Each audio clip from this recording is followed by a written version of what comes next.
This patient was referred due to severe atrophy of the upper jaw at the area of the second premolar and molars. The atrophy, as we can see in the X-ray, is not only vertical, but also horizontal. So we have three problems. First, the sinus is too close due to pneumatization of it. There is no alveolar bone, actually vertical atrophy due to the loss of teeth. And also the crest is too palatally positioned due to horizontal deficiency. From the tuberosity, anteriorly, on top of the crest, I feel the bone at the tip of my blade till the first premolar, which we also plan to extract.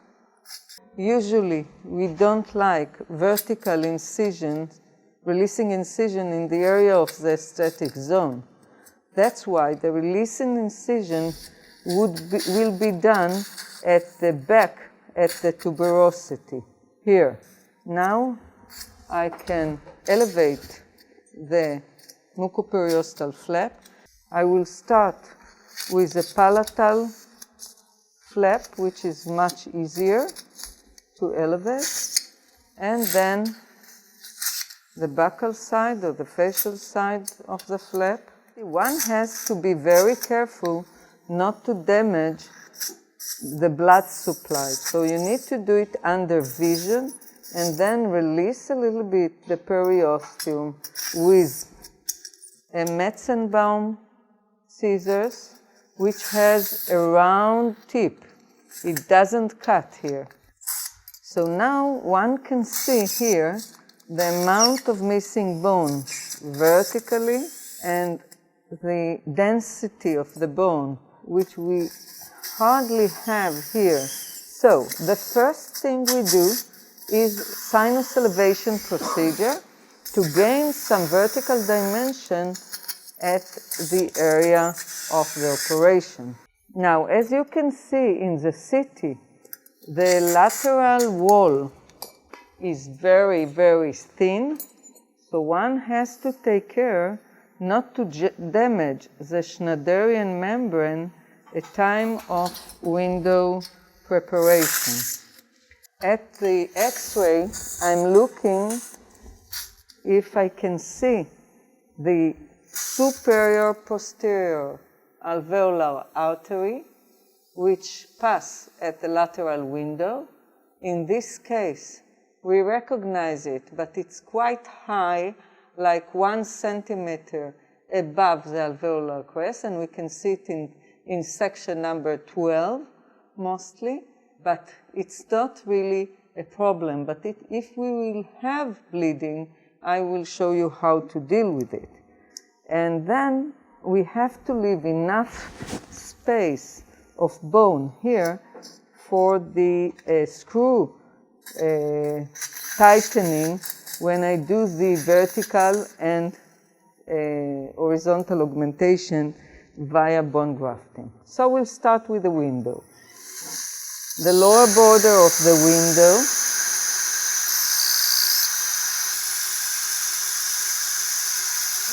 and I'm doing the upper border.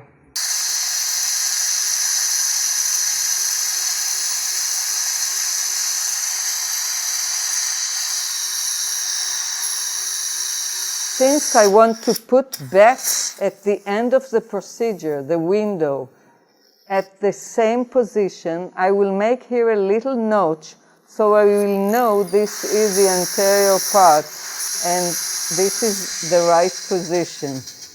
Now, gently, I separate the window, taking care not to damage the underlying Schneiderian membrane. It's very, very thin.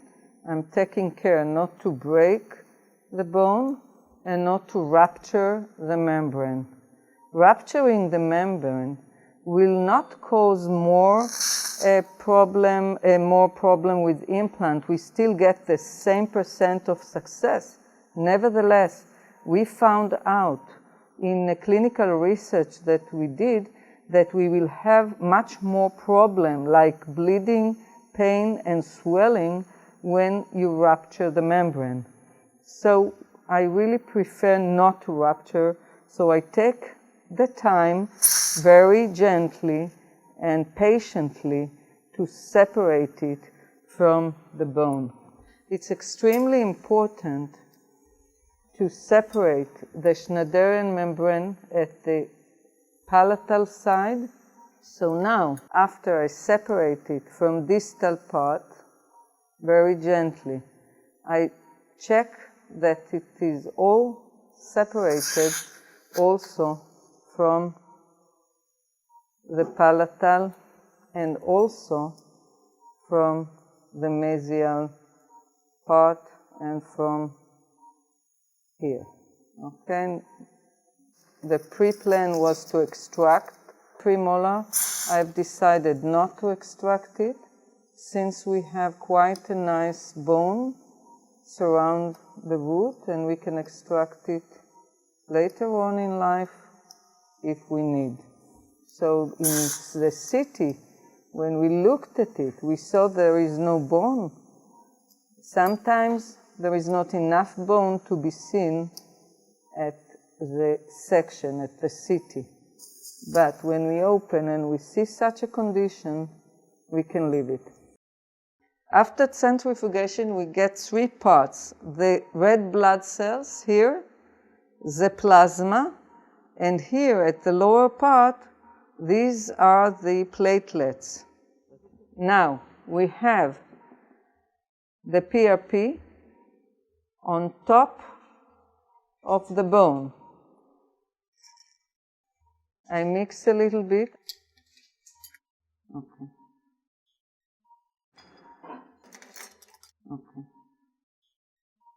We added some metronidazole, and now I add thrombine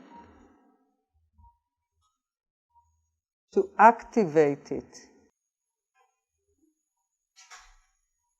Okay. Now, we need about 1.5 centimeter height, but the volume will be about, I would put about 2 grams inside, okay? Because we don't do simultaneously the implants, I will need to add quite a lot of bone, so later on I will have enough bone to place the implant in the right position. I will push the bone both distally and mesially, okay? You don't need to press the bone, just to put it inside, because we need to leave space for the bone for the remodeling process. So we just feel it very gently. I will check that I have enough bone, both mesially, distally, although we are already at the tuberosity there, we don't need as much there, but this is just part of it. Most of the bone will be at the area where future implants will be placed. Okay, so this is done. We finish with the filling, and now we will harvest the bone from the ramus for the vertical and horizontal augmentation with the bone block. So we'll go to the donor site now. These tooth need to be extracted due to loss of bone. You can see here. Okay, I extract the tooth. Okay, now we raise the flap. I would release the incision of the envelope flap where I feel the external oblique. After the exposure of the donor site, we can now start with the harvesting. I do a longitudinal cut along the lateral border, and I take it, since I need 2 pieces of bone, I will cut in half. One will be used as horizontal augmentation and one for vertical augmentation. Okay, you look at the X-ray first to measure the position or the estimated position of the canal. And then when you do the cut, you don't go inferior to the estimated position. So first you do, this is a safe cut. There is no dangerous in it. And since you have quite a thick cortical bone, you need to feel till you pass the cortical bone. With piezo device, you do not put pressure. And now we do the distal cut.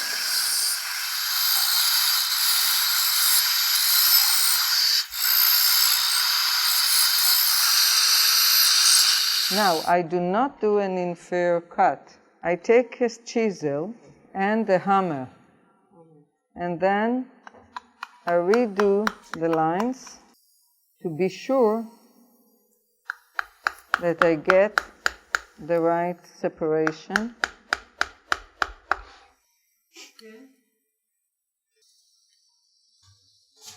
This is a piece of bone. Actually, it's monocortical bone. And then I keep it now in cold saline. We will try to adjust the bone to the area. I will do some adjustment. Okay. I will put the bed of the bone substitute that we prepared in advance. And on top of it, I will use the bone, this time almost like a hard membrane, to hold everything in place.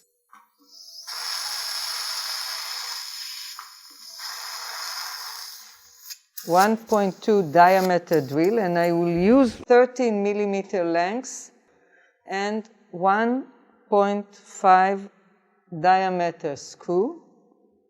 Okay.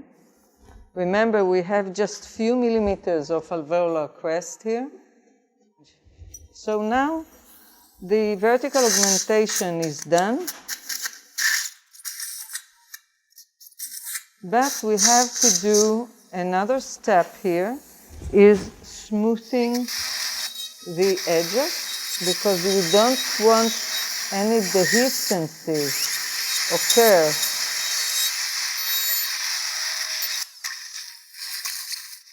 And now when I did the smoothing, I noticed that it's not stable enough, so I'll add another screw, and I'll try to do it more palatally to get a better anchorage.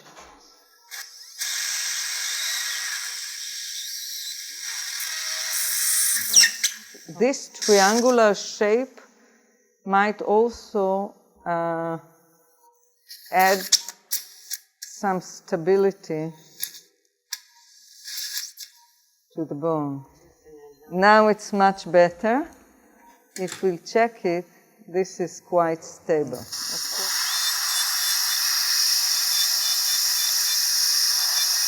So after I finish with the vertical augmentation, only then I harvest one more piece, because I want the bone to be as little as possible extra fluid or extra oil. So I harvest it and immediately I put it in place.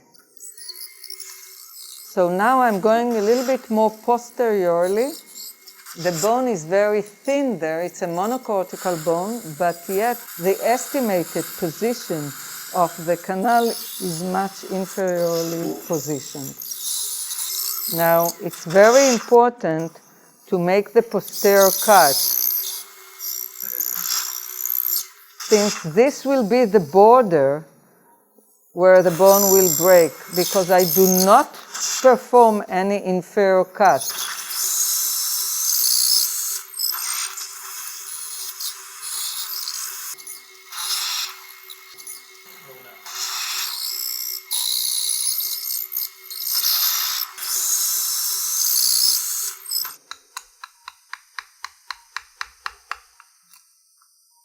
Okay. Now look at my hand. I turn like this and break the bone, the inferior border.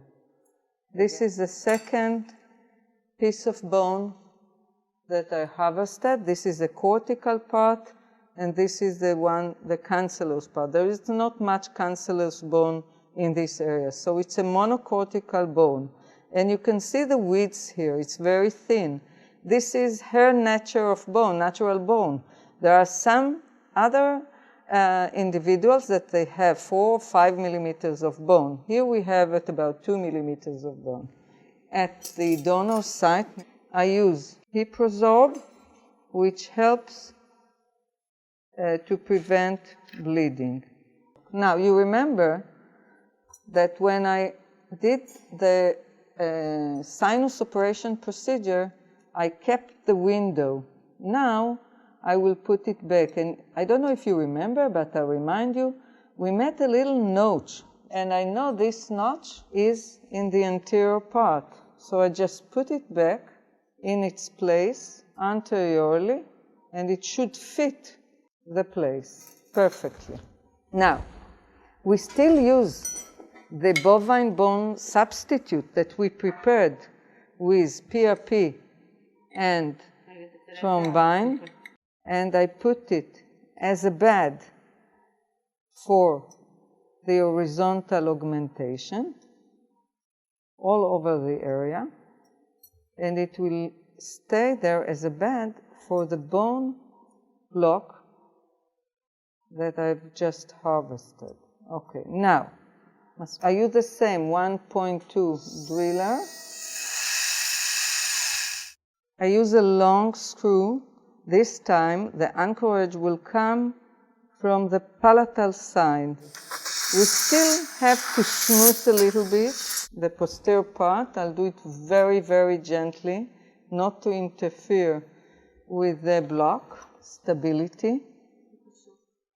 Now, I add some bovine bone. Okay, I close the gaps. So we need a little bit more of a bone here and there just to close the gap, so no connective tissue will interfere with the bony healing here, and a little bit on the palatal side.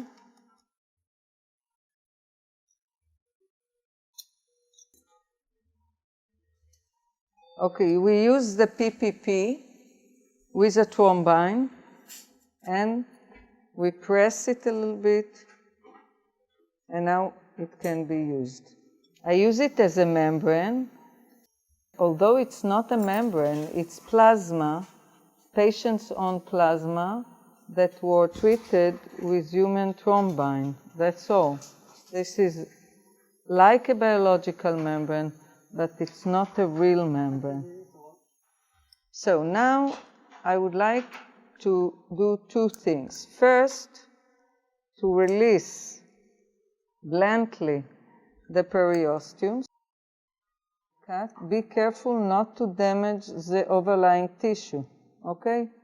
You need to be far away from the overlying tissues. It's very important to suture it with no tension. So you must examine it in advance, okay? Otherwise, dehiscency is the most problematic situation for onlay bone graft. Okay, if you see here, you can start to see the buccal pad of fat. I use the buccal pad of fat as a pedicle graft, which is very vascularized you can see it here, to protect the entire augmented area, and then I suture it anteriorly as I possible can.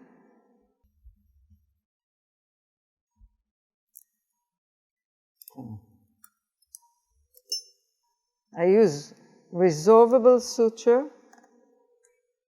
this time Vicryl 4O.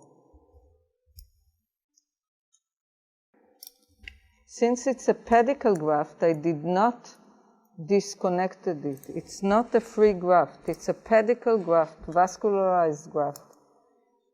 This is one of the most important parts of this procedure, since suturing must take place without any pressure on the flap.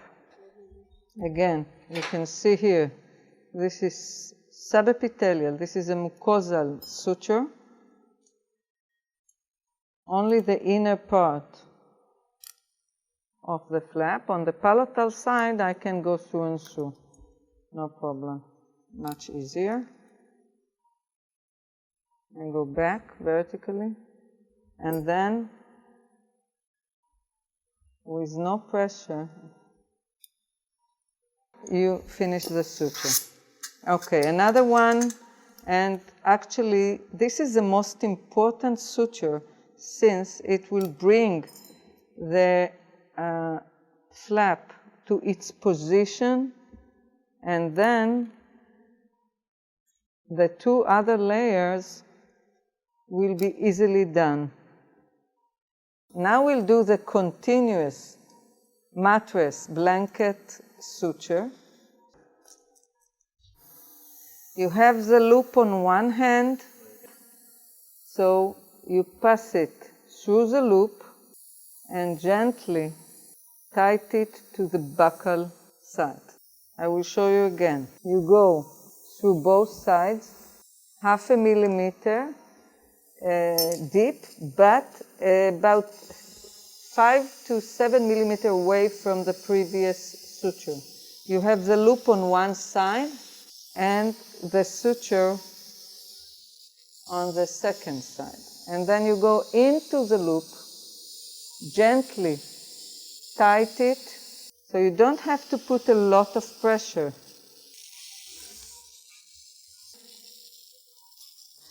And the last one, we use the loop to close the suture. Now, since we have a flap here, I need to suture it as well. I use a canine for this suture to anchor it. Now we are going to the third layer.